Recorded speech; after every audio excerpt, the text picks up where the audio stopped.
Clyde Barrow took a motorcycle cop hostage right here where our car is sitting, right across the Benton Street Viaduct in Springfield, Missouri.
An old motel sign in Afton, Oklahoma. Must have been a really neat sign at one time. Rest Haven. Yeah, you can hardly read it up there. Here's the old motel. And another derelict motel here, the Avon Motel. This was the main drag of Route 66 here. But now the town is pretty derelict. Let's take a look at these. There must have been a tiny tourist court over there. Well, here we've got 3 little tourist cabins, probably. I can't think of what else they might have been. From who knows when, maybe back in the 1920s.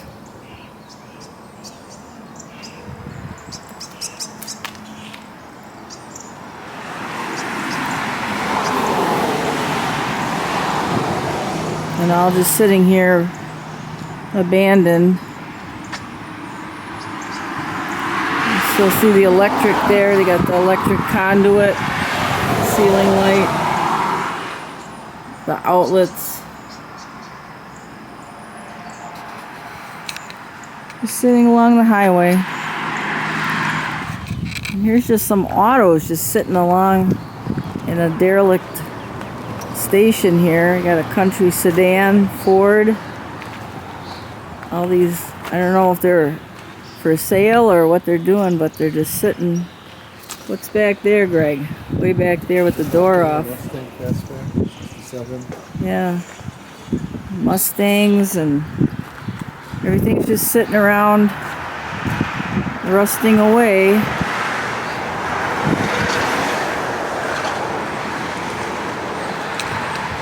I wonder, like, who's got all these cars here and why do they have all the cars here? It's a little filling station. They got some in better condition, but everything's just sitting around. And here's the old, maybe an old filling station. And we're in Vinita, Oklahoma. Well, here's another old bridge. Greg saw it as we were driving by. We're driving back there on the highway, which is the route of old Route 66.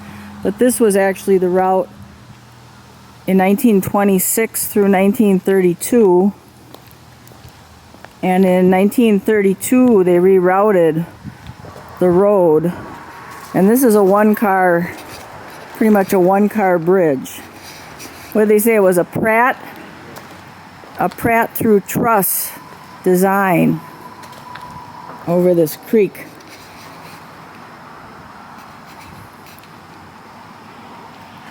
We have a very pretty place here in Oklahoma. We're on our way to Chelsea.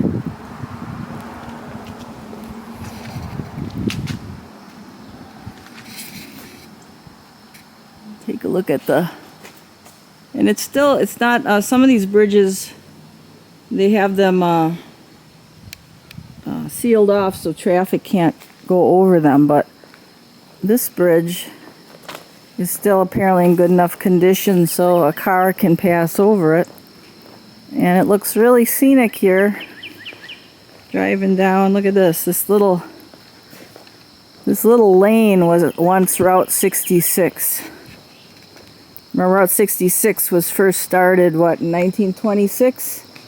So this would have been the very first, one of the very first roads that was designated Route 66.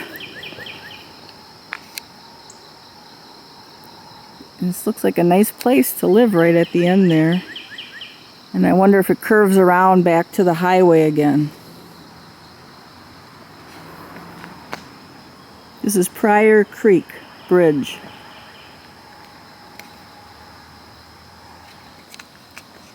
Here's the old concrete stamped with the date it was built.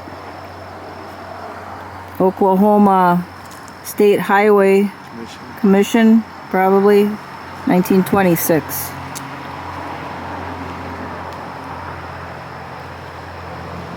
A lot of people just pass this stuff up, but that's the kind of stuff we're looking for, right? To see the old stuff that's been forgotten and left behind.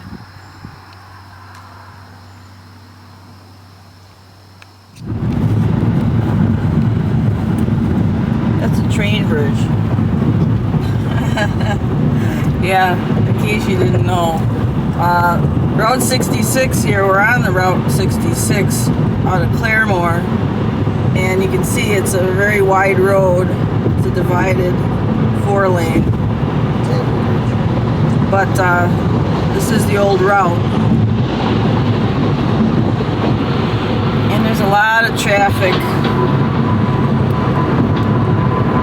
There's an old bridge on the other side there.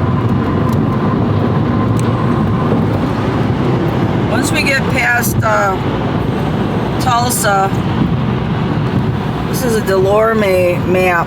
This is a kind of atlas you want to have. But it shows every road, even the back roads, even the ranch roads. So detailed. But Route 66 then winds away from the turnpike. And you can just follow it down. So this is the kind of map to have if you want to travel some back roads. Here we are at a familiar roadside attraction to roadologists and road scholars on Route 66 near Catoosa, Oklahoma. This is a blue whale, and he was built in the late 1960s. It was pretty late. I thought he was from the 1950s, but he was built in the late 60s. And he's got the swimming hole, and you can walk right into his mouth. And we got these neat old tables here, little picnic tables with all the whale motifs. I'm walking into his mouth here. He's made of mortar and concrete and wire mesh, and there's slides here that are like his flippers, fin flippers, I'd say, on both sides. And then there's also a boarded up patch there where the kids could climb up a ladder to the top of them and dive off. In the years before everybody sued for everything. And there's the swimming hole. There's a little bit later than I thought he was. But here he is, still here, preserved. The man who built this, or had it built, he just was a man who liked projects to do, and he liked making people happy. So he decided to turn this pond into a swimming hole. And he was inspired to make the whale.